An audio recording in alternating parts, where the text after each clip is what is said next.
During the October 25th Dubuque League of Women Voters Candidates Forum, a question was asked related to city staff vacancies. This question led to a discussion on city debt and its impact on the city's ability to invest in human capital.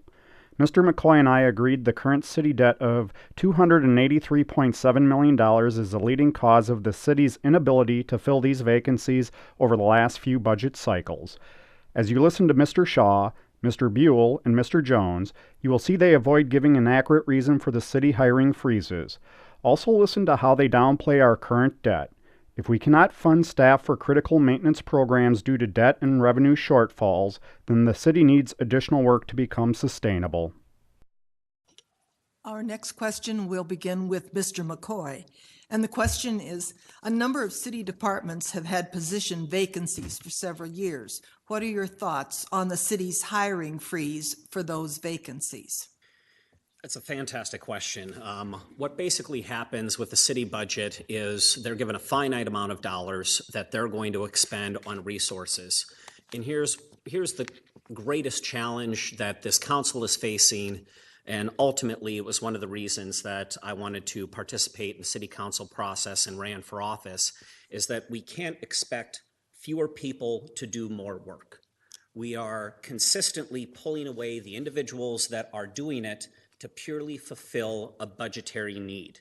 If it is a circumstance in which we need another manager or a new department, we seem very willing to create a new label, create a very high-paying job, but the individuals who are tasked with doing it, whether in the waste department, the water department, the parks department, the actual workers, they seem to be told to do more with fewer people. And I feel that the only way we're going to move forward is to acknowledge our debt, correct this action, and then we'll have the budget to hire and not have to freeze positions. When you're sitting with $295 million in debt, it's very difficult for you to make sound financial decisions. We need to fix that. I'm here to do that for you. Mr. Pregler. Sure. First, it's important to understand that the hiring freezes and the vacancies was caused by the increase in our city debt and our debt burden that we currently carry.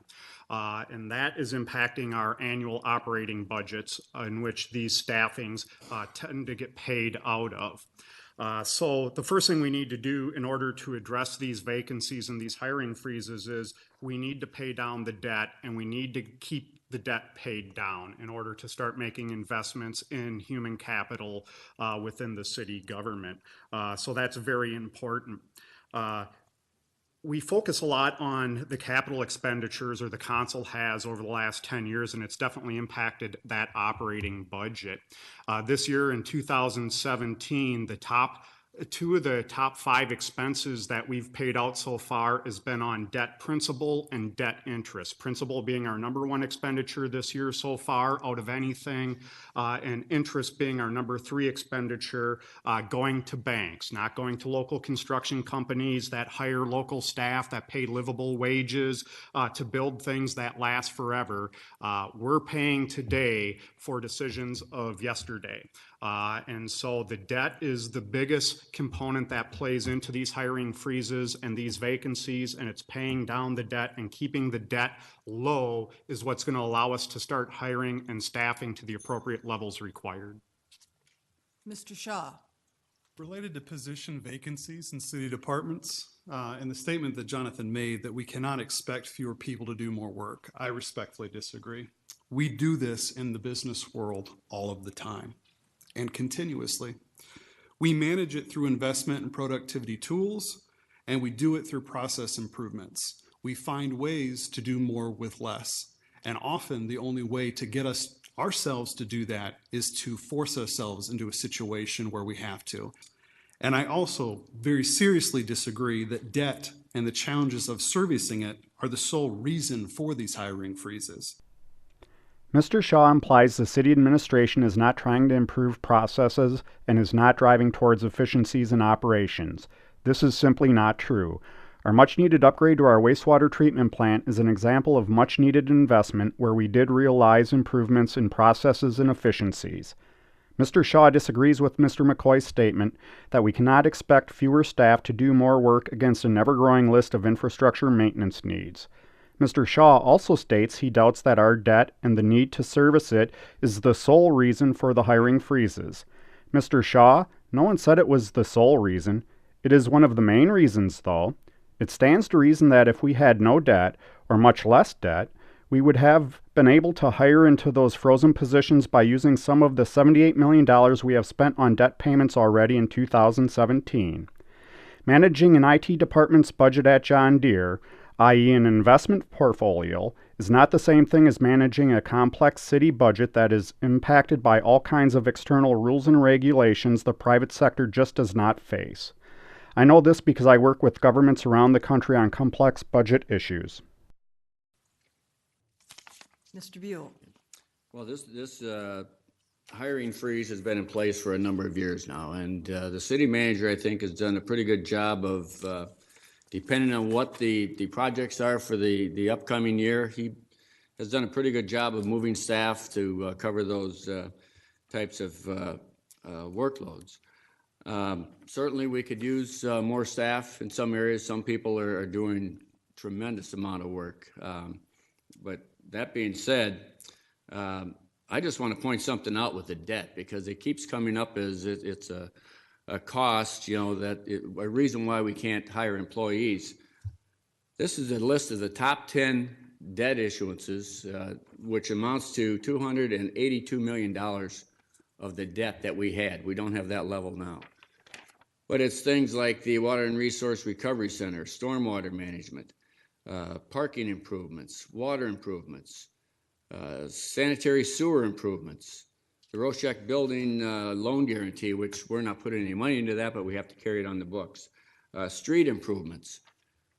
I have yet to find one person, and I've shown this to a number of people, pick something on this list that they think we shouldn't have done, because every one of these created the infrastructure for the job creation, the type of community that we have today. It wasn't money that was spent willy-nilly. Many of these things were kicked down the road. We had to do them, and it was at 2 to 3% money. Excellent value for the citizens. Mayor Buell recognizes the hiring freeze has been in position for a number of years. If it is not because of our debt and our expenses being greater than our revenue, why haven't we hired into frozen positions we intend to fill? Mr. Buell also says the city manager moves staff around year to year depending on the projects and the workloads. Most position freezes are not in positions that deal with annual capital projects. The position freezes or position eliminations deal with the ongoing maintenance and upkeep of our growing list of existing city infrastructure. Mr. Buell also recognizes the city can use more staff in key areas and that some of the city workers are doing a tremendous amount of work. I would argue that most worker bee staff, or non-management staff, are being asked to do the job of more than one full-time person. This is definitely true in leisure services and the forestry crew, who do not have staff to fight the emerald ash borer outbreak that is going to kill all 1,700 ash trees in our city's right-of-ways along Jackson and Washington streets and other areas of town. Mr. Buell also points out some of the projects in the city's top 10 debt use list, and he states it keeps coming up as a cost and a reason for the hiring freeze. But he cannot explain why it is not a cause, nor does he explain what the real cause is. Myself, Mr. McCoy, Mr. Wade, and Mr. Rios all think our debt is a roadblock to filling these positions as we struggle with balancing annual revenue with annual expenses in the budget process.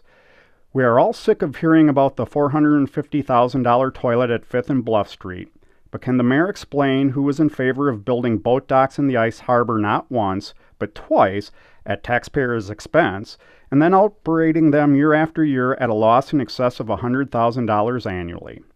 I've had people tell me they would have preferred we spent our revenue or debt on much-needed water towers in the North End instead of an out-of-the-way $15.4 million intermodal transportation center that goes largely underutilized.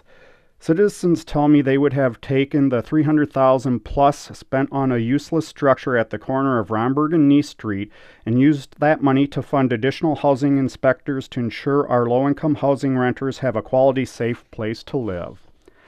Add to that the millions of dollars spent on several overbuilt parking structures. Yes, we need to build more parking spaces and ramps in Dubuque, but did we need to overbuild at millions of dollars of additional debt? We are also continuing to spend money along 16th Street to build a $1.4 million overlook that doesn't even overlook the Mississippi River, or the $277,000 cost to acquire the 16th Street junkyard, and the additional cost it will take the city to clean it up and build another Dubuque park that does not have staff to maintain it. I am all for continuing capital investment, but we need to plan for not just the capital project costs, but the long-term maintenance cost. That is what I do professionally for governments around the United States. Mr. Jones?